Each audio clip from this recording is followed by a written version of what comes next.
ভয়ংকৰ দুৰ্ঘটনাত পতিত অসমৰ জনপ্ৰিয় কণ্ঠশিল্পী আচুৰ্য বৰপাত্ৰ। খবৰটো শুনি সঁচাকৈ বহুত দুখ লাগিল। সকলো সবিশেষ জানিবলৈ অনুগ্ৰহ কৰি ভিডিঅ'টো প্ৰথমৰ পৰা শেষলৈকে অলপো স্কিপ নকৰাকৈ চাই থাকিব। নমস্কাৰ বন্ধু-বান্ধৱীসকল, আপোনালোকক জনাবলৈ পাই অতি দুখ হৈছে যে অসমৰ জনপ্ৰিয় কণ্ঠশিল্পী আচুৰ্য বৰপাত্ৰ ভয়ংকৰ দুৰ্ঘটনাত পতিত হয় আৰু সামাজিক মাধ্যমত এই খবৰ বিয়পি পোৱাৰ লগে লগে বিভিন্নজন অনুৰাগীয়ে শোক প্ৰকাশ কৰিছে। আপোনালোকে খুব সোনকালে প্ৰাৰ্থনা কৰক অসমৰ জনপ্ৰিয় কণ্ঠশিল্পী আচুৰ্য বৰপাত্ৰ যাতে সম্পূৰ্ণৰূপে সুস্থ হৈ উঠে।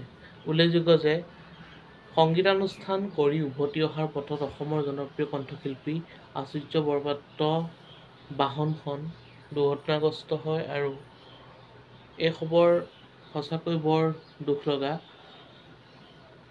খুব সোনকালে যাতে অসমৰ জনপ্ৰিয় কণ্ঠশিল্পী আচুৰ্য বৰপাত্ৰ সুস্থ হৈ পৰে সেয়াই কামনা কৰিছোঁ। আমাৰ চেনেলৰ তৰফৰ পৰা আপোনালোকেও ভগৱানৰ শ্ৰীচৰণত প্ৰাৰ্থনা নিবেদন কৰিব যাতে অসমৰ জনপ্ৰিয় কণ্ঠশিল্পী আচুৰ্য বৰপাত্ৰ খুব সোনকালেই সুস্থ হৈ পৰে। আজিলৈ ভিডিঅ'টো আছিল ইমানেই। অন্য এটা নতুন ভিডিঅ' লগ পোৱাৰ প্ৰতিশ্ৰুতি আজিলৈ বিদায় মাগিছোঁ। ধন্যবাদ। জয় অসম।